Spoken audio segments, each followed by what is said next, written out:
America first की policy पर चलने वाले डोनाल्ड ट्रंप की जीत से जहां अमेरिका में जोश और जश्न का माहौल है, तो वहीं देश में खासकर प्रयागराज में ट्रंप के दोबारा राष्ट्रपति चुने जाने के बाद का असर दिख रहा है। यहाँ लोग खुशियां मना रहे हैं। हमारे माननीय प्रधानमंत्री नरेंद्र मोदी जी के साथ उनके बहुत ही घनिष्ठ और अच्छे मित्रता भाव संबंध हैं। हम लोगों को बड़ी खुशी है कि ऐसे राष्ट्रपति बनने जा रहे हैं जिससे भारत और मजबूत होगा और भारत शीघ्र से शीघ्र विश्व गुरु बनेगा। ट्रंप ने जो बांग्लादेश के खिलाफ आवाज उठाई थी, हिंदू का उन्होंने साथ दिया, तो हिंदुस्तान के लिए गर्व की बात है कि ट्रंप हम अमेरिका के राष्ट्रपति जीते। ट्रंप का जो नेतृत्व रहा है वो आतंकवाद के विरुद्ध रहा है, इसलिए अमेरिका की जनता ने और बहुत सारे हमारे भारतीय जो वहाँ पर निवास कर रहे हैं नागरिक के रूप में, उन लोगों ने भी ट्रंप को अपना आशीर्वाद दिया है। साफ है, भारत में भी ट्रंप की जीत पर खुशी मनाते लोग देखे जा सकते हैं।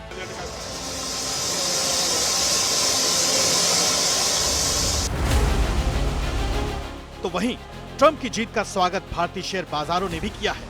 सेंसेक्स 901 अंक चढ़ा तो एनएसई ने 270 अंकों का उछाल दिखाया। आईटी शेयरों में भी तेजी देखी गई। फिर भी सवाल है कि क्या वाकई भारत और अमेरिका के बीच अब संबंधों की नई कहानी लिखी जाएगी? दरअसल कई मामलों में डोनाल्ड ट्रंप भारत का साथ देते दिखे हैं, तो कई ऐसे मुद्दे भी हैं जहां डोनाल्ड ट्रंप की अमेरिका फर्स्ट की नीति आड़े आती है। व्यापार से जुड़े समझौते हों या फिर रक्षा से जुड़े अहम सौदे या फिर आम भारतीयों से जुड़ा कोई मुद्दा, अमेरिका की ट्रंप सरकार अपने पिछले कार्यकाल की पॉलिसी को ही आगे बढ़ाती दिख सकती है। यानी आने वाले दिनों में इमिग्रेशन का मुद्दा फिर छाया रह सकता है।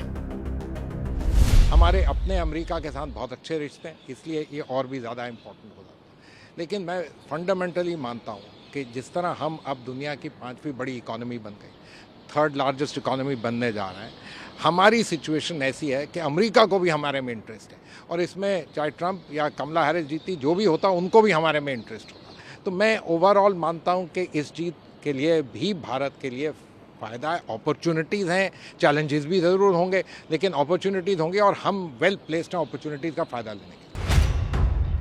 आपको बता दें कि ट्रंप के पिछले कार्यकाल यानी 2017 से 21 के बीच अमेरिका भारत को हथियार सप्लाई करने वाला दुनिया का दूसरा सबसे बड़ा देश बन गया था। साल 2020 में भारत और अमेरिका के बीच 25,282 करोड़ रुपए के हथियारों का सौदा हुआ था, लेकिन भारत के खिलाफ जाते हुए डोनाल्ड ट्रंप ने H-1B वीजा का विस्तार रोक दिया, जिसके बाद दोनों देशों में तल्खी भी आई। यही नहीं, ईरान के साथ काम करने में भी भारत को दिक्कतों का सामना करना पड़ा, क्योंककि ट्रंप ने अपने पहले कार्यकाल में ईरान पर प्रतिबंध लगा दिए थे।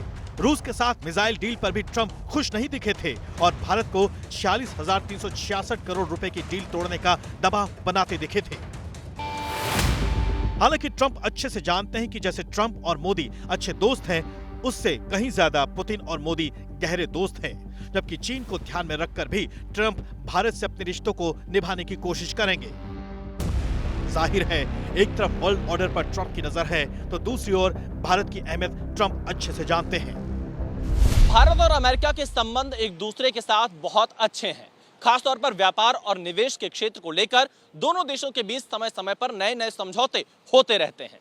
लेकिन अब जब ट्रंप की अमेरिका में वापसी हुई है, तो भारत के साथ व्यापार और निवेश के क्षेत्र में और ज्यादा बल मिलने की उम्मीद है, क्योंकि मोदी और ट्रंप एक दूसरे के बहुत अच्छे दोस्त हैं।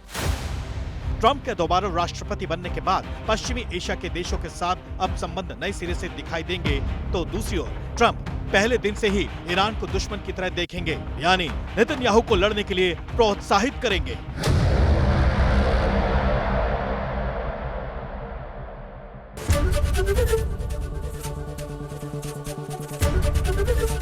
एबीपी गंगा, खबर आपकी, जुबान आपकी।